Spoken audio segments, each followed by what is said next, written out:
Hey guys, welcome back to my episode 20 review of Sword Art Online. For those of my Legend of Korra viewers, which is most of you, I'm going to try and release something tomorrow. But let's get on to this.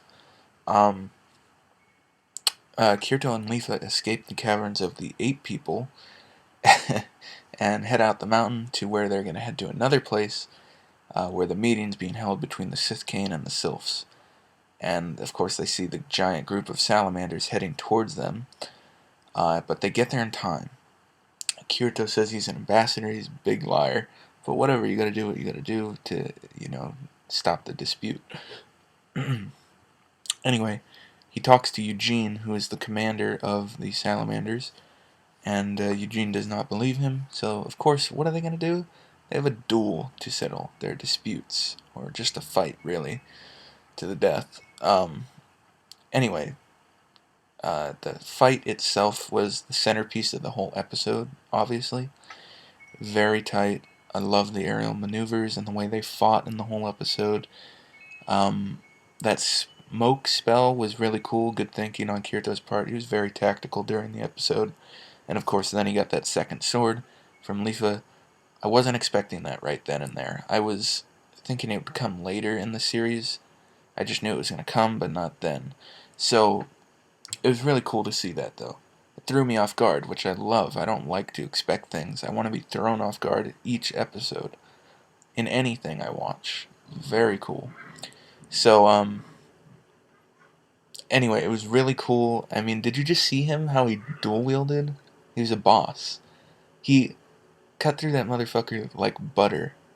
Like butter. Flaming butter, actually. But it was really tight. So, and afterwards, he kills him, of course, and the two groups, like, they're all silent, and then they're like, I'm waiting for it, I'm like, oh shit, what's gonna happen?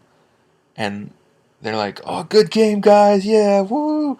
I'm like, aren't you pissed your commander just got killed in front of you, or slightly frightened, considering he's the best player in the game, apparently? But no, they take it all in with stride, and it raises their morale, because I don't know why. But yeah, I guess it was just a really good fight. But yeah, nothing's permanent, so it's a game after all. Anyway, the whole reason this happened, why Sigurd betrayed them, is because of a patch that's going to be released, possibly containing a reincarnation system. So when you die, you become another race if you want, I guess. They didn't go into it, but whatever. Anyway, Sigurd is stripped of his rights as a sylph and banished. He becomes a renegade. And apparently leaders of races can do that shit.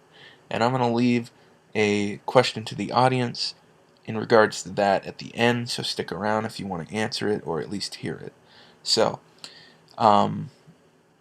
yeah, also Lou attempts, the little tan girl from the Sith Cane attempts to hit on Kirito. I was laughing my ass off that whole time, using the old push your breasts against the dude's arm as you wrap your hands around his arm trick. Uh, it doesn't work if you don't have the right credentials usually, and the bigger your credentials, the better. So, didn't really work out. Even for the other girl that jumped in though, so, you know, it didn't work. It was funny though, I was laughing my ass off. Anyway, Lyfa attempts to stop these two hussies that get in there, but Kirito politely declines, and it ends with that. And he's like, here, I'm going to give you this 100,000 yold pieces. 100,000 yold sounds like a lot here. 100,000 just rolls off the tongue. Like, I'd take 100,000 pesos. So, it just sounds nice. But anyway, they get that, and it's to help arm their small, I don't know, it might be big, army to meet at the World Tree and help Kirito and Lyfa get there. So, it'll take a couple days.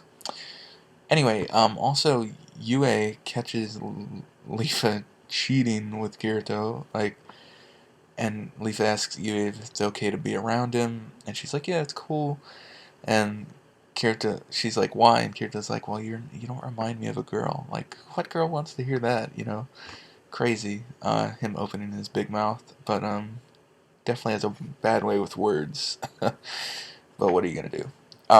He manages to fix it anyway. So, and finally, at the end, we see Asuna get out. Finally, I was waiting a couple episodes there. But she gets out, and hopefully they meet up soon. Not during the last episode, for God's sakes. Meet up a couple episodes ahead. Thank you. Now my question for the audience. How does one become the leader of a race or the nation, so to say? Are they nominated? Do they duel to determine it? Was it the first person that logged in? That seems really unfair. But, I mean, how do they determine it? Leave your thoughts down below, because I'm curious what you think. And remember to rate, comment, and or subscribe. That's going to conclude this episode, so take care.